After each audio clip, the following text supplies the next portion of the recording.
Hello everyone, मैं हूं रवि राजपूत। आज बात करने वाला हूं REC Azamgarh pass out mister Akash Yadav, जो सिविल इंजीनियरिंग डिपार्टमेंट से हैं। सर ने 2 बार गेट क्वालिफाई किया है और फिलहाल प्रिज्म सीमेंट कंपनी में जॉब करते हैं। कोविड-19 कोरोना वायरस की वजह से हम फेस टू फेस तो बात नहीं कर सकते हैं, तो सोचा कि ऑनलाइन इंटरव्यू हो जाए। तो चलिए फिर शुरू करते हैं interview. Hi sir, how are you? Hi Ravi, मैं अच्छा हूँ। सर आप फिलहाल कहाँ पर हैं? फिलहाल तो मैं फैजाबाद में बतौर टेरिटरी टेक्निकल एग्जीक्यूटिव काम कर रहा हूँ। वहाँ पे कंपनी के बिहाफ पे मैं कस्टमर्स जो होते हैं कंपनी के, उनको टेक्निकल सर्विस प्रोवाइड करने का काम करता हूँ।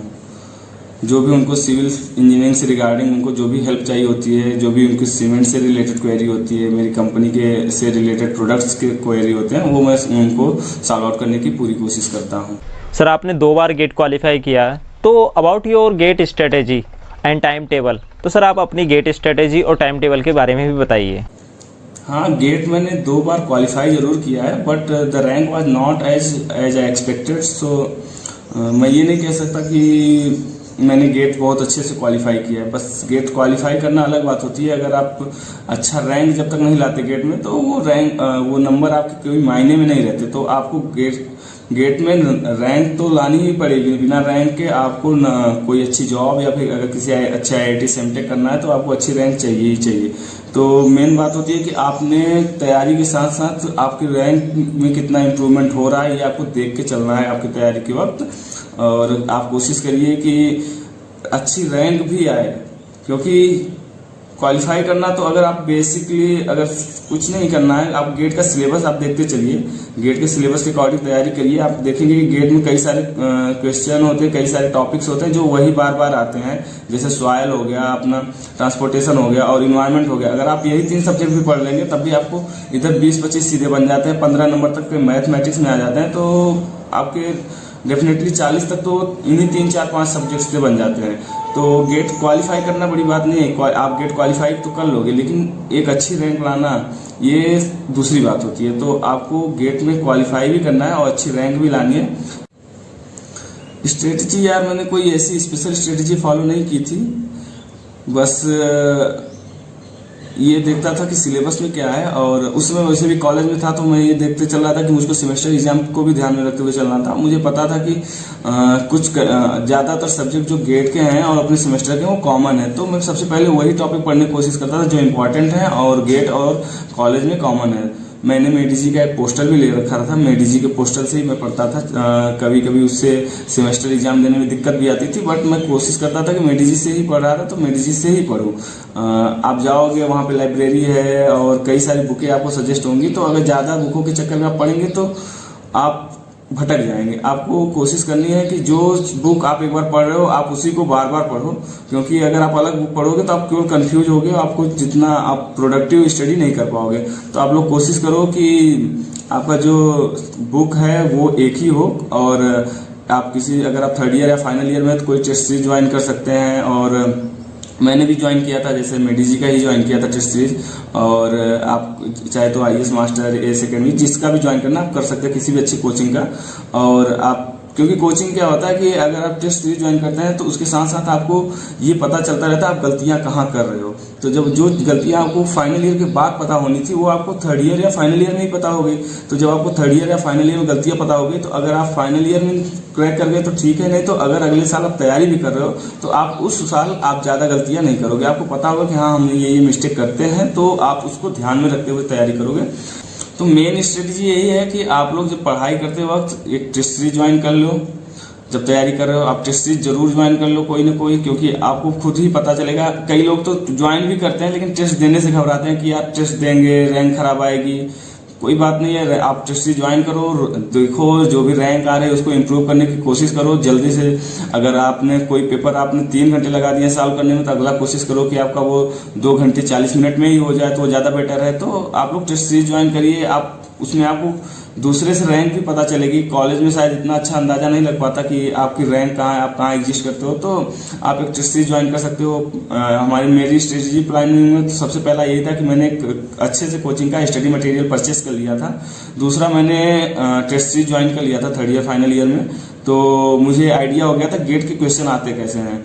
और तीसरा ये था कि कंटिन्यूटी बहुत जरूरी है। अगर आप पढ़ाई कर रहे हो शुरू से तो बीच में उसको ब्रेक नहीं करना है, आप उसको पढ़ते रहिए। क्योंकि जब कॉलेज में होंगे तो यहाँ पे तमाम तरीके की मस्तियाँ होती हैं। जैसे कि अब दोस्त हैं, यार हैं, तो आप लोग कभी घूमने चले गए, कहीं मूवी, तो ठीक है, कभी कभार तो ठीक है। लेकिन आप एक जैसे होता है टाइम की, हाँ इस टाइम मुझे ज़्यादा पढ़ने मेरा मन लगता है। जैसे मुझे रात को पढ़ना बहुत पसंद है, तो मैं रात को हमेशा पढ़ता था।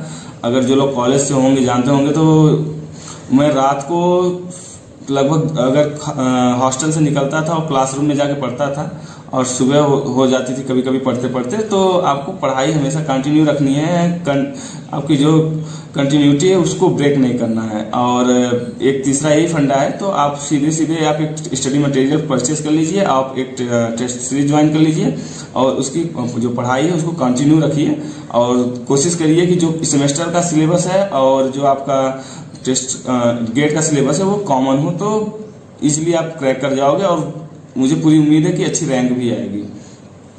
Sir about your internship, sir internship कैसे और कहाँ से करें, इसके बारे में भी ज़रूर बताइए। इंटर्नशिप मैंने गेट का उस समय प्रिपरेशन मेरा चल रहा था, तो इंटर्नशिप मैंने यही इलाहाबाद से PWD से कर लिया था। मैं तो चाहूँगा कि जो लोग इंटर्नशिप आगे करने वाले हैं ये जरूर करें कि जहाँ पे ज़्यादा से ज़्यादा सीखने का हो। जैसे कभी कभी लोग कहते हैं प्राइवेट सेक्टर में कहीं जैसे कोई बिल्डिंग वगैरह हो रही है, किसी कंस्ट्रक्शन लाइन में अगर तैयारी आपको वो करना है, इंटर्नशिप करना है, तो आपको लगता है कि यार यहाँ पे तो बहुत ज़्यादा मेहनत करवाते हैं, आपको बहुत ज़्यादा परेशान करेंगे। तो ऐसा कुछ नहीं है, आपको वहाँ सीखने को बहुत मिलेगा। आप ये जान लीजिए कि जब आप पास आउट होकर निकलोगे तो आपका वहाँ पे फ्रेंड नहीं होगा कोई, और ना कोई टीचर होगा। तो आप जो सीख के गए होगे यहीं पे गए होगे। अगर वहाँ पे आपको कोई चीज़ नहीं आती तब आप वहाँ पे झेप जाओगे, आपको लगेगा कि यार हमें ये तो आता ही नहीं है, हम ये कैसे करें। तो आपको कोशिश करना है कि इंटर्नशिप किसी अच्छे जगह से करें, और साथ ही साथ प्रिपरेशन भी करते रहना है। और प्रैक्टिकल जितना हो पाए आप कॉलेज से ही सीख लो, क्योंकि आगे इसका मौका नहीं मिलता है कि हम लोग कहीं प्रैक्टिकल सीख पाए। थ्योरी तो हम लोग तैयार कर लेंगे कहीं से भी, थ्योरी तो हमें हर जगह मिल जाएगी, आपको बुक्स हैं, इंटरनेट है, लेकिन प्रैक्टिकल करने का मौका हर जगह नहीं मिलता। और एक बार आपने प्रैक्टिकल अगर सीख लिया तो आपकी वो थ्योरी तैयार करने में बहुत ईजी हो जाता है, क्योंकि आपको पूरा जो उसका विजुअलाइजेशन होता है उस कॉन्सेप्ट का, वो आपके दिमाग में चलने लगता है। तो आप लोग पहले तो अभी कॉलेज में हो, अपॉर्चुनिटी है अच्छी खासी, आपको लैब तैयार हो गया होगा मुझे लगता है, तो आप लैब जरूर करिए अटेंड, और क्या करें कोशिश करिए ज़्यादा प्रैक्टिकल करिए। क्योंकि हम लोग जब थे तो उस समय लैब सही से रन नहीं कर रही थी, तो कुछ ही लैब चल रही थी, तो हम लोग जितने भी होते थे लैब जरूर जाते थे। तो लैब जरूर जाओ, प्रैक्टिकल्स जरूर करो, क्योंकि ये तुम्हारी जो हमारी जो बेस होता है, हमारा जो कॉन्सेप्ट होता है उसको एकदम मजबूत कर देता है। एक तरीके से आपको एक विजुअल पावर देता है कि हाँ कोई कॉन्सेप्ट काम कैसे कर रहा है, कोई थ्योरी है वर्क कैसे कर रही है, तो तुमको आइडिया हो जाता है। तो जब आप पढ़ाई करते हो, बुक से पढ़ते हो, तो बहुत इजीली समझ में आ जाता है कि ये लिखा क्या है, ये कहना क्या चाहता है, और इस कॉन्सेप्ट का ओवरऑल मतलब क्या निकल के आ रहा है। तो मैं तो कहूँगा किसी अच्छी जगह से इंटर्नशिप आप लोग जरूर करो, जहाँ पे ज़्यादा सीखने को मिले, क्योंकि आगे मौका नहीं मिलेगा तैयारी करने के लिए। सर फिलहाल आप prism cement private limited company में जॉब करते हैं, तो सर आप वहाँ पर मार्केटिंग का काम करते हैं। तो सर मार्केटिंग के बारे में बताइए कि कैसे हम अपने सीमेंट या अपने प्रोडक्ट की मार्केटिंग करते हैं किसी भी कंपनी में। तो सर मार्केटिंग के ऊपर ज़रूर बताइए आप। मार्केटिंग कोई ऐसा रॉकेट साइंस नहीं है, मार्केटिंग बहुत इजीली किया जा सकता है। देखो आजकल का प्रोडक्ट तो लगभग सभी कंपनियां बनाती है। बाई चांस अगर आप एक कंघी भी बना रहे हो तो गवर्नमेंट की गाइडलाइंस होती है कि आपको मिनिमम इतना रखना है, मैक्सिमम उतना रखना है। तो आपको उतने ही चीज़ों में आपको अपना वेरिएशन करना है, जो भी चीज़ों को घटाना या बढ़ाना है। तो प्रोडक्ट तो लगभग सारी कंपनियों के सेम ही आते हैं, थोड़े बहुत कम या ज़्यादा हो जाता है, लेकिन लगभग सेम ही होते हैं। तो मेन चीज़ होती है कि आप ग्राउंड पे सर्विस कितना अच्छा दे रहे हो, क्योंकि ये जो समय है, जो अभी मतलब जो टाइम चल रहा है, उस टाइम में पब्लिक जो होती है या कस्टमर जो होता है उसको सर्विस पे ज़्यादा फोकस वो करता है, क्योंकि वो सोचता है कि अगर मेरी सर्विस अच्छी होगी तो प्रोडक्ट डेफिनेटली वर्क करेगा अच्छे से। क्योंकि कोई भी कंपनी होती है इसीलिए हमेशा सर्विस पे फोकस करती है। और अभी मैं भी कंपनी के बिहाफ पे कोशिश करता हूँ कि जो मेरा प्रोडक्ट है, मेरी कंपनी का जो प्रोडक्ट है, जैसे किसी को सीमेंट के बारे में जो भी क्वेरी वगैरह होती है, या फिर कोई उनको सिविल इंजीनियरिंग रिगार्डिंग जो भी हेल्प चाहिए होती है मकान बनाने से, चाहे एस्टिमेशन हो या फिर या फिर और कोई हेल्प चाहिए तो वो मैं डेफिनेटली प्रोवाइड करने की पूरी कोशिश करता हूँ। और मार्केटिंग की सबसे बड़ी स्ट्रेटजी भी यही है कि आप कितना अच्छा डिलीवर कर रहे हो अपने सर्विस। अगर आप अच्छे से सर्विस डिलीवर कर रहे हो तो डेफिनेटली आप मार्केट में प्ले करोगे और मार्केट में आप भरोसा बनाओगे। और एक बार मार्केट में आपका भरोसा बन गया तो उसके बाद आपको उस खेल से कोई बाहर नहीं कर सकता। तो सारा गेम है आपको भरोसे का, कस्टमर में आपको भरोसा बनाना है मार्केटिंग में, और एक रिलेशन हमेशा बिल्डअप करके रखना है ताकि वो जो कस्टमर है वो आपसे हमेशा जुड़ा रहे। तो मार्केटिंग का कोई हार्ड एंड फास्ट रूल नहीं है कि आपको बहुत ज़्यादा मेहनत करनी है, ये करना वो करना। एक सिंपल सा आप लोगों को सहज रूप से सबसे मिलना है, सबसे बात करनी है अपने प्रोडक्ट के बारे में, जिसको हेल्प चाहिए उसको इजीली देना है, तो डेफिनेटली आप मार्केट में ग्रो करोगे। सर, जब हम कभी किसी प्राइवेट कंपनी में जॉब करते हैं तो हमारे पास टाइम नहीं होता है कि हम गवर्नमेंट जॉब की तैयारी कर सकें। तो सर कुछ ऐसा बताइए कि हम जॉब के साथ साथ प्राइवेट जॉब के लिए तैयारी कर सकें, कोई कंपटीशन एग्ज़ाम या फिर आगे की पढ़ाई के लिए साथ में तैयारी कर सकें, क्योंकि टाइम कैसे निकालें ये बड़ी प्रॉब्लम होती है। तो सर आप इसके बारे में ज़रूर बताइए। मेरी जो जॉब है वो सुबह 9:30 से शुरू हो जाता है, उधर शाम को 9 बजे मैं खाली होता हूँ। तो जाहिर सी बात है कि लगभग 12 घंटे तक चले जाते हैं, लेकिन 12 घंटे के बाद मैं ये भूल जाता हूँ कि मैं जॉब कर रहा हूँ। और सुबह कोशिश करता हूँ जल्दी उठ जाऊँ, और जल्दी उठने के साथ साथ 4 से 5 घंटे पढ़ने की पूरी कोशिश डेली करता हूँ। तो जिससे मेरी जो अभी कंटिन्यूटी है वो भी मेंटेन है, और साथ ही साथ सब्जेक्ट पे जो पकड़ है वो भी अभी छूटी नहीं है। तो आप लोग, मैं कहूँगा, अगर गवर्नमेंट जॉब कर रहे हो या प्राइवेट जॉब कर रहे हो, आप किसी चीज़ की प्रिपरेशन करनी है तो बहुत इजीली कर जाओगे। बस एक प्रॉपर प्लानिंग होनी चाहिए, और अपने मन पे जरूर कंट्रोल रखिए कि वीकेंड पे घूमने नहीं जाना है, या फिर क्या कहते हैं कहीं मूवी देखने नहीं जाना है। क्योंकि एक दो बार तो आपको ठीक है, लेकिन अगर डेली आप यही करोगे तो आपका जो पढ़ाई से पकड़ होगी वो लूज होता चला जाएगा। आपका जो मन है धीरे धीरे मन भटकने लगेगा। तो आपको कोशिश करनी है कि आप अपने आप को पढ़ाई में बांधे रखिए। बात यार, मैं एक बात जरूर कहना चाहूँगा कि अगर आपको कोई एग्जाम क्रैक करना है, आपको कुछ अचीव करना है, तो 3 चीज़ें मैंने देखी है, वो चीज़ें अगर फॉलो कर रहे हो प्रॉपर, तो मुझे नहीं लगता कि कोई भी बीच में आपको रास्ते में दिक्कत आने वाली है तैयारी में। पहला चीज़, आपको गोल सेट होना चाहिए आपका कि आपको करना क्या है। और गोल सेट करने के लिए आपको जितना टाइम लगे, 1 दिन 2 दिन 3 दिन 5 दिन, आप उतने दिन बैठ के सोच लीजिए कि आपको करना क्या है। और सबसे बड़ी बात है, उस जॉब को ये चुनते वक्त ये जरूर सोचिए कि ये जॉब करना क्यों है। अगर आप जब तक आप अपने आप से सवाल नहीं करेंगे क्यों करना है, वो आपका जो गोल है वो उतना मजबूत नहीं होगा। तो आप धीरे आगे जाके उस गोल को छोड़ते चले जाएंगे। तो आप अपने आप से ये सवाल जरूर करिए कि मुझे ये चीज़ क्यों करनी है, आपका इंटरेस्ट है या नहीं है, आपका इसमें क्या फायदा है। तो ये सब आपको सोचते चलना है। तो आपको एक अच्छा गोल जरूर सेट करना है, और साथ ही साथ एक वाई के साथ उसको गोल को सेट करना है। वाई हमेशा आप अपने साथ रखिए। आप हमेशा अपने आप से सवाल करिए कि मुझे ये क्यों चाहिए, क्योंकि जब आप आगे जाकर तैयारी करोगे तो आपको कहीं ना कहीं बार बार यही लगेगा कि यार मैंने गलत गोल चूज कर लिया, ये मेरे लायक नहीं है, मेरी ये औकात नहीं है कि मैं इसको क्वालिफाई कर पाऊँ। जो डेफिनेटली सबको आती है, मुझे भी कई बार आई है कि यार लगता है यार ये मेरे औकात के बाहर है, मैं नहीं कर पाऊंगा। बट अगर आपका जो वाई है मजबूत है ना, तो बाकी सारी बातें कट जाती हैं, आप बाकी सारी बातें साइड में हो जाती हैं। तो आप अपने वाई को मजबूत रखिए, मुझे ये चीज करनी ही क्यों है। अगर आप करनी ही क्यों है ये जानते हैं, तो आप जिस समय आपकी एनर्जी लेवल जो आपका है वो घटेगा, उस समय अगर आप ये सवाल दोबारा से रिपीट करेंगे तो आपको एनर्जी जो है फिर से दोबारा बूस्टअप हो जाएगा। तो आप अपने आप को दोबारा से एनर्जेटिक महसूस करेंगे जब आप ये सवाल बार बार अपने मन में लाएंगे कि मुझे ये जॉब करनी क्यों है, मैंने ये तैयारी शुरू क्यों की थी। तो आपको उस पर जरूर फोकस करना है। अगर आपको ग्रो करना है तो आपको प्रिपरेशन अपनी जारी ही रखनी पड़ेगी, क्योंकि अगर आपने प्रिपरेशन छोड़ दी तो आप जो जॉब कर रहे हो फिर वहीं पे होगा, शायद 2 साल 3 साल में प्रमोशन होगा, जो मुझे नहीं लगता कि बहुत अच्छी चीज़ है। धीरे धीरे यार ऊब जाओगे एक ही तरीके का काम करते करते। तो आपको प्रिपरेशन जारी रखोगे तो एक अच्छी चीज़ ये भी है, अगर कोई जॉब करने जा रहा है तो मैं उसको ये जरूर कहूँगा कि आप लोग अगर प्रिपरेशन जारी रखेंगे तो आपको जॉब का ही डर कभी नहीं होगा कि यार कल को जॉब चली जाएगी तो मैं क्या करूँगा। तो आपको ये कभी प्रेशर बिल्कुल ना आने वाली। आप वहाँ पे भी अपने बॉस से भी आप सही तरीके से बात कर सकते हो, आप बिना डरे बात कर सकते हो कि आपको लगेगा यार मैं पढ़ाई अभी जारी रखा हूँ, अगर मुझे निकाल भी देंगे जॉब से तब भी मैं अच्छी जॉब पा जाऊंगा। तो आपको तैयारी हमेशा करते रहनी चाहिए। ऐसा नहीं है कि आपको जॉब लगे तो आपको प्रिपरेशन छोड़ देनी है। आप कोशिश करो, पढ़ते रहो और पढ़ाई से अच्छा मुझे नहीं लगता कोई अच्छा रास्ता है किसी भी चीज़ का प्रेशर हैंडल करने के लिए, कंसंट्रेट होने के लिए। तो आप लोग पढ़ाई को जरूर कंटिन्यू रखो, चाहे जॉब में हो या ना हो।